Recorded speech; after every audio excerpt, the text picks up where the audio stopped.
please welcome Governor Larry Hogan. Well, thank you very much. Thank you, Pete, for that introduction. Good afternoon, everybody, and thank you very much for being here for this historic announcement. When I ran for governor, I promised that if I were to be elected, we would take immediate steps to address our state's transportation infrastructure. After 8 years of neglect and gross mismanagement, we took action immediately, doing exactly what we said we would do. We moved to replenish the $1 billion that the legislature and the previous governor had improperly siphoned from the Transportation Trust Fund. We invested an additional $2 billion in new transportation projects. We currently have 1,073 projects totaling nearly $8 billion that are currently under construction all across the state. That has never before happened in the history of our state. It is historic and unprecedented. Our total investment in the CTP is $14.4 billion in transportation infrastructure. We are moving forward on top priority road projects in every single jurisdiction in the state. When I was sworn in last January, we inherited 65 structurally deficient bridges, and we are fixing every single one of them all across the state. There is much needed progress that the overwhelming majority of Marylanders strongly support what we're doing. Unfortunately, the legislature, led by a number of out-of-touch partisan legislators, passed horrible legislation which was drafted in secret, in back rooms, by lobbyists and special interest groups. They passed it without hearings or public input, and which legislators voted on with no study and very little debate. They had no idea what they were voting for, or why, or what it actually did.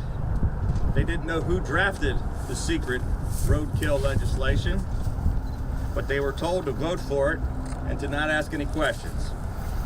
I vetoed this disgraceful legislation, which threatens to kill most of the desperately needed priority transportation projects all across the state. It usurps authority from county governments and the executive branch of state government. The legislature overrode my veto, and regrettably, this legislation is now law. But we simply cannot and will not allow misguided legislators and special interest groups to kill these desperately needed transportation projects in our state.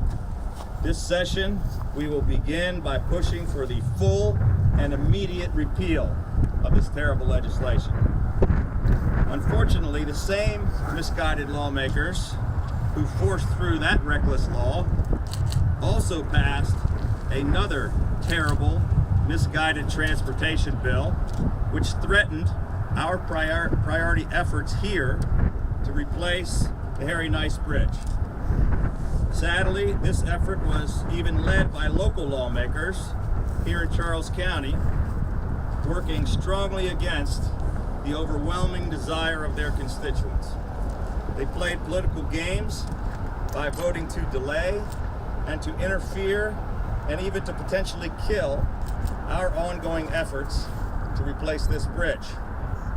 In addition, they have repeatedly tried to blatantly misinform Marylanders when it comes to our administration's strong commitment to expeditiously replace the Harry Nice Memorial Bridge, which you see here behind me. But the facts are stubborn things, and these are the facts. Since taking office last January, our administration has consistently taken every single step possible to expeditiously move forward with this much-needed replacement bridge. We have already allocated more than $61 billion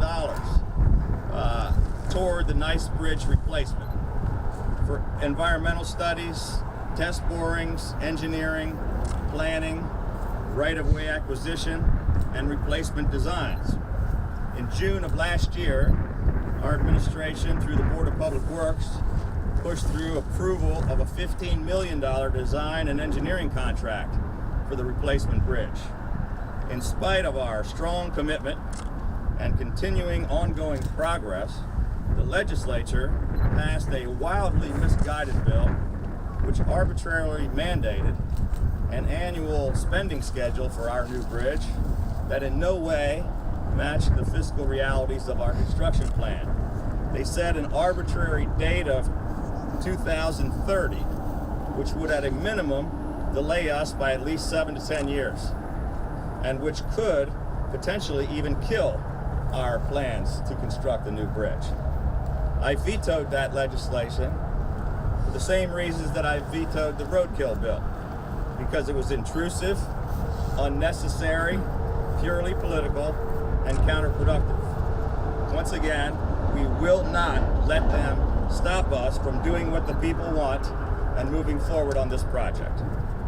This 75-year-old bridge has only one narrow lane in each direction, and citizens here often face up to 4-mile backups during the summer months, and more significant delays from just one disabled vehicle or during routine maintenance projects. Simply put, Marylanders deserve better. In addition to pushing for the immediate repeal of the roadkill bill, we will be pushing to sustain this veto and stop their efforts to interfere with our progress on this new bridge. From day one, we have been 100% committed to replacing the nice bridge. We have always been, and we remain fully committed to completing this project in the most affordable, most efficient, and most expeditious manner possible. Today, I am pleased to announce that our administration will be dedicating more than $760 million to fully fund a new Potomac River bridge to replace the old Nice Bridge. Using a practical design approach, we are saving more than $200 million from the previous estimates that claimed building a new bridge would cost approximately $1 billion. This design-build project is already underway and will be advertised for construction in 2018, with construction starting in 2020, and it will be completed and open to traffic in 2023, which is at least 7 years ahead of the phony schedule that legislators tried to push through last year. This new, safer, wider bridge will be built north of the current Nice Bridge. It will have 2 lanes in each direction, as well as a bike and pedestrian path. This is a critical project, and we will not let the status quo politicians stop it from moving forward. Thank you all very much for joining us today.